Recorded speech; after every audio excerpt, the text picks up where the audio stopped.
Oke, selamat siang.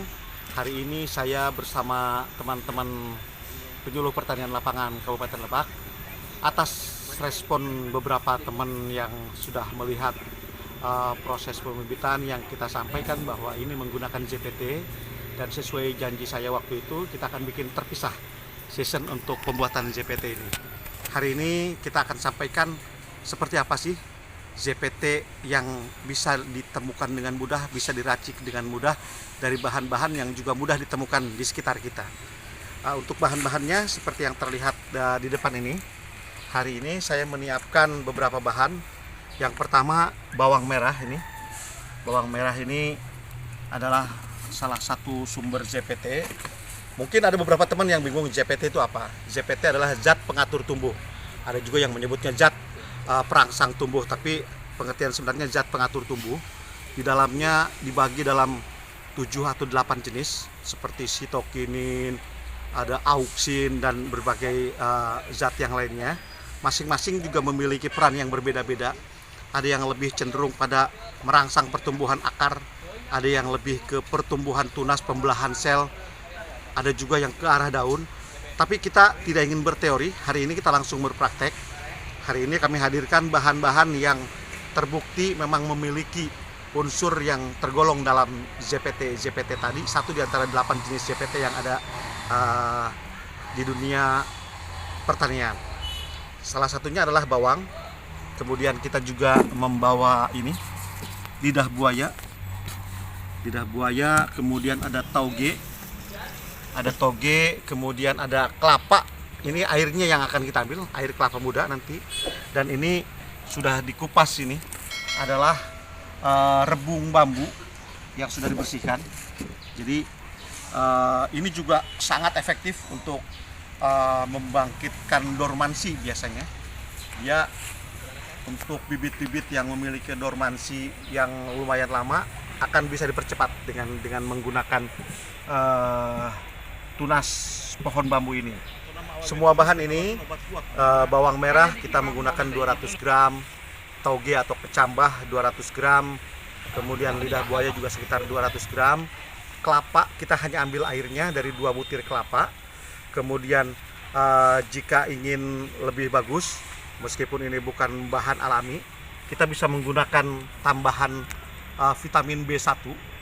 Seperti biasa saya menggunakan vitamin B1 dari salah satu pabrikan, hanya 3 huruf. Ini isinya 45, satu botol ini harganya 5.000 sampai 7.000 tergantung apotek yang menjualnya, dan bisa ditemukan dengan mudah di apotek-apotek terdekat. Semua bahan ini nanti kita akan hancurkan, kita akan blender, kemudian kita akan tambahkan nanti dengan EM4 dan molase untuk memfermentasi ini minimal 4 hari. Akan lebih bagus kalau difermentasi selama 7 sampai 10 hari. Nah, setelah proses 4 sampai 10 hari fermentasi tadi, ini insya Allah sudah bisa diaplikasikan baik untuk proses pembibitan, baik untuk sekedar penyemprotan rutin gitu kan, atau untuk pemupukan yang lainnya. Saya karena lebih dominan bermain di pembibitan, biasanya saya lakukan untuk perendaman bibit-bibit yang akan kita kembang biakan. Dalam hal ini saya pisang, sehingga pertumbuhan bakal tunas itu luar biasa. Sekedar gambaran, kemarin saya membuka salah satu polybag dari bonggol pisang via 17, itu baru 9 hari, ternyata mata tunasnya sudah ada 5. Sayang hari ini kita tidak akan fokus ke sana, kita akan fokus di pembuatan JPT-nya. Oke, saya kira itu ya, kita langsung praktek saja. Seluruh bahan yang akan kita gunakan itu ditimbang pada kisaran 200 gram, kecuali air kelapa yang tidak ditimbang. Kalau air kelapa kita pakai standar 2 butir saja. Ini ada 2 versi, ada yang kemudian menggunakannya murni air kelapa saja yang 200 gram itu, tapi ada juga yang kemudian dilarutkan kembali seluruhnya dalam air sampai takaran 5 liter, ada juga yang menggunakan 10 liter. Yang manapun silahkan, tapi yang penting seluruh bahan yang nanti digunakan dicampur, dihaluskan terlebih dahulu, di blender, kemudian dicampurkan dengan air kelapa, dan kemudian nanti ditambahkan EM4, nanti kita akan ambil EM4-nya, dan molase. Molase ini lebih ke untuk aktivasi dari EM4-nya agar dia efektif berkembang biak bersama dengan zat-zat yang terkandung di dalam ZPT alami ini. Seluruh bahan kita hancurkan. Ini kita mulai dengan lidah buaya. Lidah buayanya kita blender supaya efektif, langsung menggunakan air kelapanya saja. Nanti selesai kita simpan di wadah yang lain.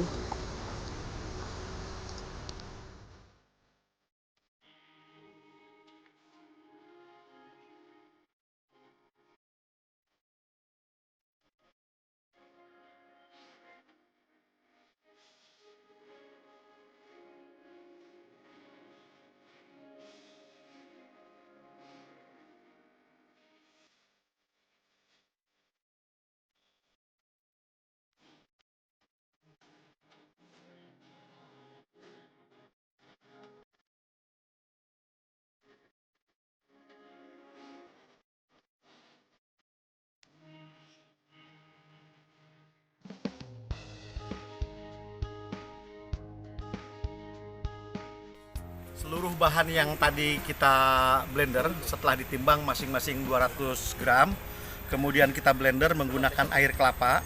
Kemudian untuk proses fermentasinya kita menggunakan E4. Kebetulan saya hanya menggunakan sekitar 100 ml dan menggunakan sekitar 200 ml molase. Dua larutan ini adalah indukan untuk bakteri. Di sini banyak bakteri-bakteri baik. Kalau misalnya kita kesulitan untuk mendapatkan E4 yang seharusnya sih sangat mudah ditemukan di toko-toko pupuk dan peralatan pertanian, sekitar 25.000 per liter. Ini kalau tidak ada atau kesulitan bisa digantikan dengan Yakult gitu kan. Yakult 1 botol minimal, lebih bagus kalau 2 botol, karena kalau Yakult kan sudah dalam dosis yang lebih kecil, bisa 2 botol. Dan untuk E4 ini bisa digantikan dengan gula merah sekitar 200 gram, dihancurkan, diiris, dihancurkan. Jadi jangan terpaku karena tidak ada bahannya kemudian tidak jadi membuat.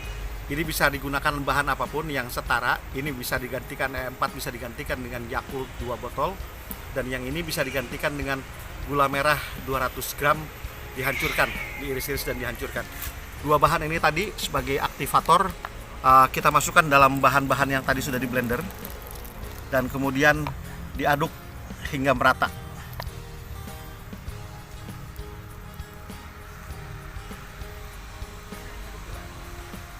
Khas E4 ini kental sekali. Kemudian setelah dicampurkan kita aduk merata agar bahan-bahan ini tercampur dengan baik. Setelah nanti bahan ini dicampur dan tercampur dengan baik, ini kita akan masukkan ke dalam jerigen. Kebetulan ini kapasitasnya kapasitas 5 liter. Ada 2 aliran, ada yang kemudian murni tidak dicampur lagi dengan air.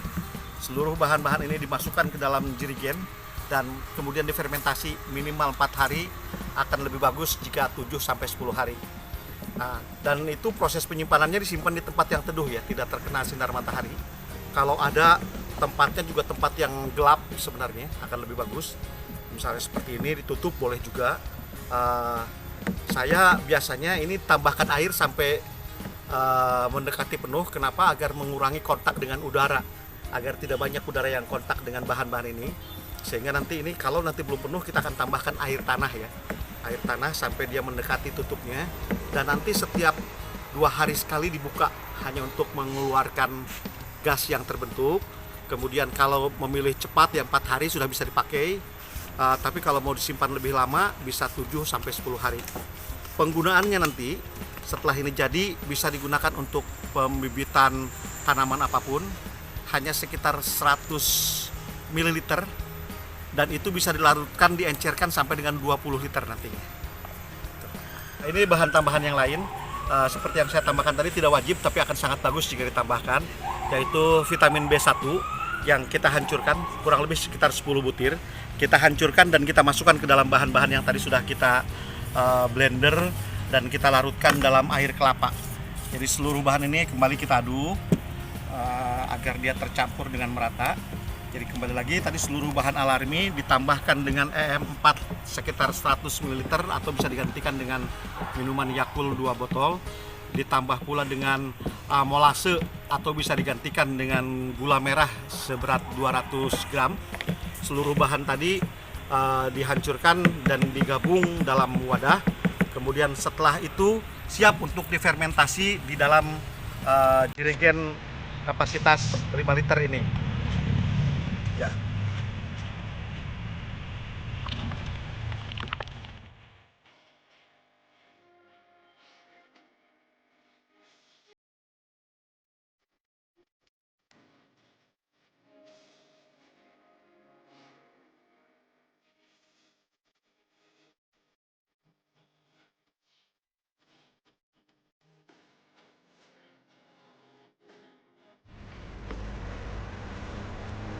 Oke, setelah semua bahan tadi dicampur, bagian terakhir tadi setelah dicampur dengan E4 dan molase, kemudian kita tambahkan sebagai additional ya, tidak wajib, yaitu vitamin B1 10 butir.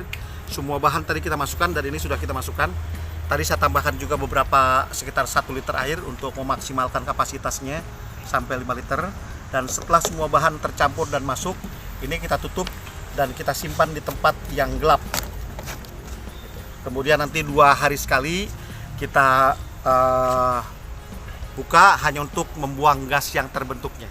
Nanti kalau sudah lebih dari 10 hari, penampakannya kira-kira seperti ini. Ini sudah dipakai beberapa kali. Jadi pemakaiannya cukup 100 ml, jadi kurang lebih sekitar setengah gelas air mineral ini. Itu bisa dicampur untuk 20 liter kalau untuk penyemprotan. Tapi kalau untuk merangsang pertumbuhan pembibitan, saya biasanya merendam bonggol atau anakan yang baru datang supaya tidak stres dan cepat tumbuh akarnya. Itu hanya sekitar 2 liter saja airnya. Tetap 100 ml kita rendam beberapa saat, baru kemudian kita pindahkan ke polybag. Itu kan.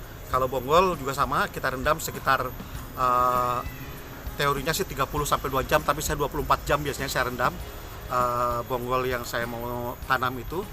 24 jam saya simpan dalam rendaman campuran 100 ml larutan ZPT ini dalam sekitar 2 liter maksimal 3 liter air tanah ya. Jangan pakai air yang favorit, yang manu favorit, yang dari perusahaan air minum gitu kan. Jadi airnya air murni, air tanah. Nah ini hasilnya kira-kira seperti ini. Jadi baunya kalau yang di lokasi mungkin bisa melihat ini agak semerbak, tapi yakinlah khasiatnya ini sangat bermanfaat untuk kita teman-teman para petani. Seperti ini kira-kira. Kalau nanti ada hal-hal yang misalnya ingin ditanyakan, bisa disampaikan via komentar. Insya Allah kami tim dari Petani Kampung Kabupaten Lebak bersama tim PPL dari Kabupaten Lebak bersedia berbagi pengalaman, sharing atau diskusi lebih lanjut tentang hal-hal yang terkait dengan pembuatan ZPT alami ini. Saya kira itu ya untuk hari ini, bagaimana membuat ZPT untuk merangsang mengoptimalkan pertumbuhan tanaman kita dari bahan-bahan alami yang ada di sekeliling kita.